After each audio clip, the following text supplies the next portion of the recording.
esaleli mpe ya bayozo mpe seliki eza ya malonga te. Tosenga boye mokonzi ya mboka asuka kaka na foi chrétienité kaka na bachristianize te, mais atambola aluka baye oyo ebasimbi bokonzi ya Congo, ebaye oyo baza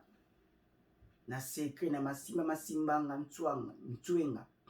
bayo basimbi secret mantweki mianza secret oyo ya mokili ya Congo ya na baye oyo bana vocation wana e mbuta Mobutu atambolaka e epesaka eleti oyo epeselaka ye e kobima libanda ya mboka lelo solution ya Congo to ya Afrique ya libanda mboka te na kati ya mboka Congo po tokomi déjà assez mature physiquement et spirituellement dans la décision la solution na biso. Mokonzi ya mboka azala mosangisi ya mboka amona nanu te kibombanda mais amona tina ya kibokonzi na ye aza aza na obligation te to obligatoirement kaka te asala demanda mais aza na devoir po obligation ya kotika bilemba malamu miteni ya Congo. Matondo mingi tata Ngunza nasi balandi na biso bosepeli bien que tozo tala ngonga toyebi ke boko poser sur ba question vraiment toza esengo mingi na kopesa ba ya biso mbote tata Ngunza boko kwa conclure na ko yebisa ba basunga na biso ingeta topesi bayenge na bayimboka bayibanso bandeko banso bozali bele bayindo toyaka liboso na bino mpona kolakisa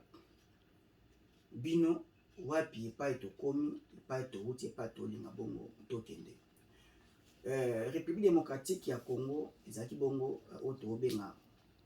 Empire Congo etozwaki déstabilisation na biso na koyamba Diego Kao na 1482 enzinga nkulu lelo atiki kokambama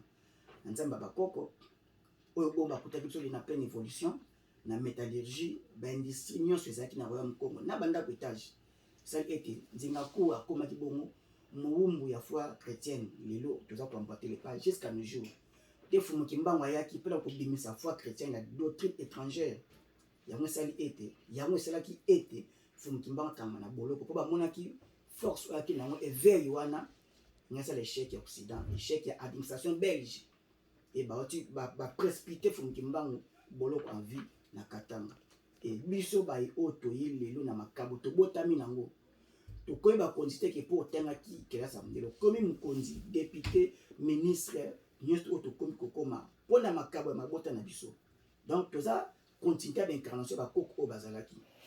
toyeba bongo etande tokozonga te na pensée divine na tradition authentique e tokomaka kozala batangi buku ya l'Occident basali makanisi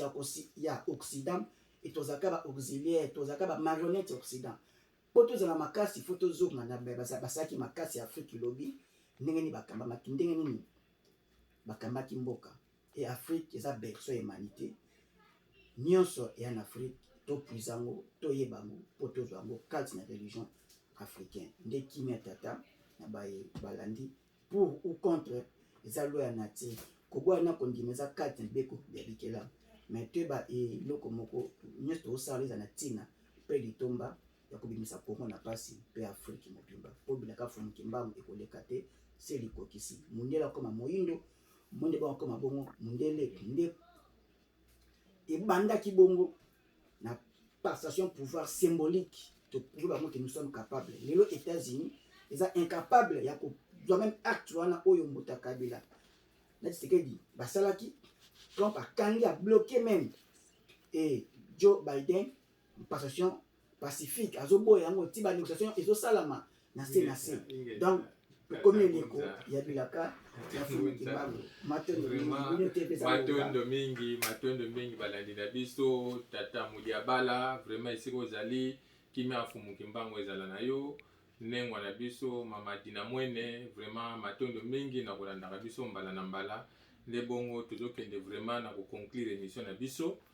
tosengi bino matondo na kopesa biso ngonga na bino mpona bolandi biso na banzi bolandi mingi oyo tata Ngunza lobi bien sûr introduction na ezalaki mwa molai ingeta ezalaki mpona kopesa mwa ba éclaircissement na banzi na mikolo ya ko développer pe mpe makambo susu ya malamu mpe kitoko mpona bino kaka tozana tosengi bino mpenza kimia kati ya mabota mabino tomonani mbala ya nsima matondo